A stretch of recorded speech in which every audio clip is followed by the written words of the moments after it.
அன்பிற்கினியவர்களே, இன்றைக்கு நான் 2010 அல்லது 12 இருக்கலாம், அந்த ஆண்டுகளில் அறிவியல் ஆன்மீகம் என்ற ஒரு நூலை எழுதினேன். அதை பல ஆண்டுகளாக அதை திரும்ப திரும்ப படித்து கொண்டிருந்தேன்.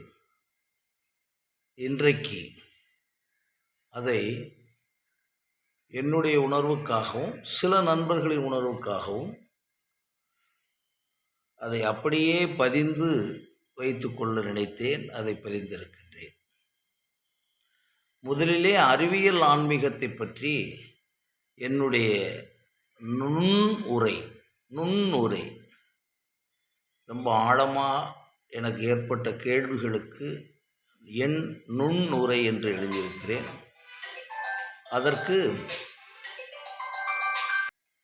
அந்த நுண்ணுரையை முதலிலே பதிவு செய்கின்றேன். கடந்த 20 ஆண்டுகளாக கடவுள் என்பது உண்மையா? உண்மை என்று ஒன்றிருக்கிறதா?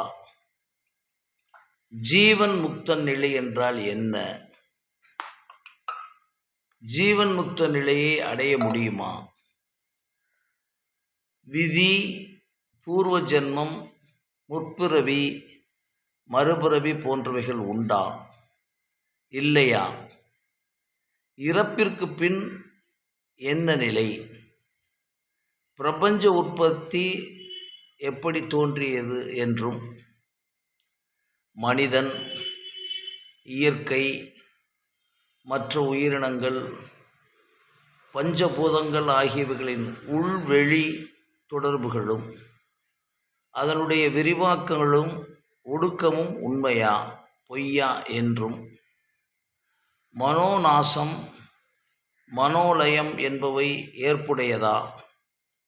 சமாதி, நிர்விகல்ப சமாதி உண்மையா? ஏன் எல்லா மனிதரும் அஷ்டசித்தியினை அடைய முடியவில்லை என்றும், எல்லா உயிரினத்திற்கும் மூளை உண்டு, ஆனால் மனிதனின் மூளையில் மட்டும் ஏன் எண்ணம் ஏற்பட்டு அது அறிவாகி உருவாகி பின்னர் அகந்தை ஏற்படுகிறதே? பல ஆயிரம் ஆண்டுகளுக்கு முன்னர் தோன்றிய வேதங்களும் வேதாந்தங்களும் சித்தர்களின் ஞான பிரவாகமும் திருக்குறளும் மற்றும் பல்வேறு மறைநூல்களும் படிப்பறிவே தோன்றாத காலங்களில் எப்படி தோன்றின என்றும், படிப்பறிவே இல்லாத காலத்தில் தோன்றிய இவை அனைத்தையும் நன்றாக கற்றவர்களும் கணினி உலகில் இன்றைய நவீன காலத்தில் உள்ளவர்களும் ஆராய்ச்சி செய்தாலும் அவர்களால் முழுவதுமாக நடைமுறைப்படுத்த முடியவில்லையே. அதற்குரிய விஞ்ஞான காரணங்கள் உண்டா, மெய்ஞான காரணங்கள் உண்டா என்றும், மனிதனுக்கு மட்டும் எண்ணம் ஏன் தோன்றியது? அவ்வெண்ணம் அறிவாக உருவாகி இறுதியில் எப்படி மரபணு திறனாக மாறியது என்றும், இப்படிப்பட்ட இன்னும் ஒவ்வொரு நொடியும் எழுகின்ற ஆயிரக்கணக்கான கேள்விகளுக்கு விடை தேடி புறப்பட்டு அதனால்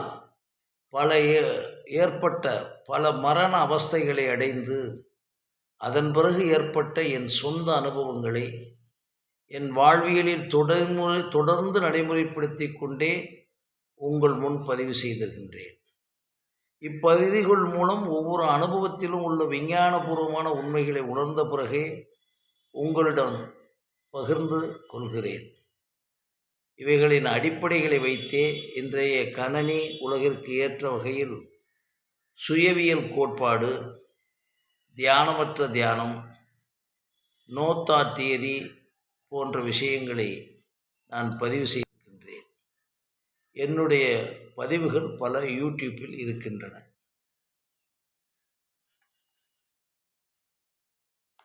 அறிவியல் ஆன்மீகம் என்றால் என்ன? அறிவியல் ஆன்மீகம் ஒவ்வொரு நுண்ணொடியிலும் பல்வேறு மாற்றங்கள், பல்வேறு முறைகளில், பல்வேறு வேகங்களில், பல்வேறு முனைகளில் நடந்து கொண்டிருக்கின்றன. இதற்குரிய காரணிகளாக பல்வேறு உயிரினங்களும் இயற்கையின் சுழற்சிகளும் பூமியின் இயக்கமும் இருக்கின்றன. இத்தகைய மாற்றங்களையும் அதன் விளைவுகளையும் சுயவியல் கோட்பாட்டின் முறையில் அறிவியல் பூர்வமாக புரிதல், உணர்தல், அனுபவித்தல், அனுபவமாகுதல், அதுவாகவே ஆகுதல் என்பது அறிவியல் ஆன்மீகத்தின் முதல் நிலையாகும்.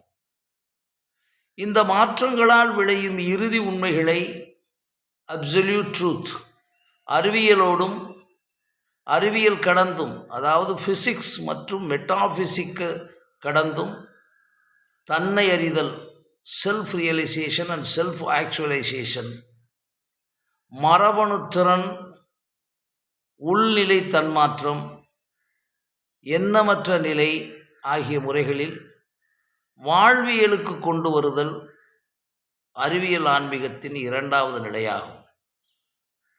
மேற்கண்ட மாற்றங்களையும் விளைவுகளையும் முழுமையாக உணர்ந்து கொண்டு இயற்கையான வாழ்வியல் முறைகளை கடைப்பிடிப்பது அல்லது கடைப்பிடிக்க செய்வது, அதாவது செயலில், செய்வித்தலில், செயலற்ற செயலில் தனி மனிதனும் மற்ற உயிரினங்களும் உண்மையான பேரின்பத்தை அடைய முயற்சித்தல் அறிவியல் ஆன்மீகத்தின் மூன்றாவது நிலையாகும். மேற்கண்ட மாற்றங்களின் மூலமாக இயற்கையினுடைய எல்லையற்ற சக்தியினையும், இன்ஃபினிட் எனர்ஜி, அதன் மூலம் நடைபெறும் அத்தனை உள்தொடர்புகளையும், இன்டர் ரிலேட்டிவிட்டி, அத்தகைய உள்தொடர்புகள் மூலம் மனிதனும் மற்ற உயிரினங்களும் இயற்கையும் பெறுகின்ற எல்லையற்ற சக்தியின் ஒருங்கிணைப்பையும் பகிர்வுகளையும், வெளிப்படையான மற்றும் சூட்சுமமான பகிர்வுகளையும் உணர்ந்து அச்சக்திகளை தியானமற்ற தியான முறையில் ஒவ்வொரு செயலையும் தியானமாக்கி பொய் அகங்காரம் இன்றி, ஃபால்ஸ் ஈகோ இன்றி செயல்பட்டு ஒப்பீடற்ற முறையில், நோ கம்பேரிசன், ஒவ்வொருவரும் அவரவரின் தனித்துவத்திற்கும் தன்முனைப்பிற்கும் ஏற்ற முறையில் உலகத்தரம் வாய்ந்த படைப்பு திறனோடு தங்களது துறையில் முதல் நிலையை அடைய வைப்பது அறிவியல் ஆன்மீகத்தின் நான்காவது நிலையாகும். மேற்கண்ட அனைத்தையும் ஆண்டு அனுபவித்த பிறகு அனைத்தையும் சுய அலசல் மூலம் சீராய்வு செய்து மனித பிறப்பையும் இயற்கையின் அதிசயங்களையும் ஒவ்வொரு நொடியும் பிரமிக்காமல் அறிவியல் பூர்வமாகவும் அறிவியல் கடந்தும் உணர வைப்பது அறிவியல் ஆன்மீகத்தின் ஐந்தாவது நிலையாகும். இவ்வளவையும் உணர்ந்த பிறகு எல்லாம் ஒன்றெனவும் மூலத்தின் முடிவுகளே நாம் என்றும் அம்மூலத்திற்குள் அனாவசியமான முடிவுகளை எடுத்துவிடக்கூடாது என்பதை உணர்ந்து இறுதியில் எல்லாம் ஒன்றுமில்லை என்ற நிலையை அடைந்து உலகின் ஒவ்வொரு இயக்கத்தினையும் விளையாட்டாக எடுத்துக்கொண்டு உண்மையான பார்வையாளராக, அதாவது ரியல் அப்சர்வராக இருந்து அனைத்தையும் எவ்விதமான எண்ணங்களும் இல்லாமல் உள்வாங்கிக் கொண்டு, அதாவது அப்சர்வேஷன் வித்தவுட் ப்ரிடாமினேஷன் முறையில் அனைத்திலும் உள்ள நேர்மறைகளையும் எதிர்மறைகளையும் உணர்ந்து அதிலே பேரின்பத்தோடு பயணம் செய்து இவ்வுலக வாழ்வை இயற்கையாக இயல்பாக நடத்த வழிவகுப்பதே அறிவியல் ஆன்மீகத்தின் 6ஆம் நிலையாகும்.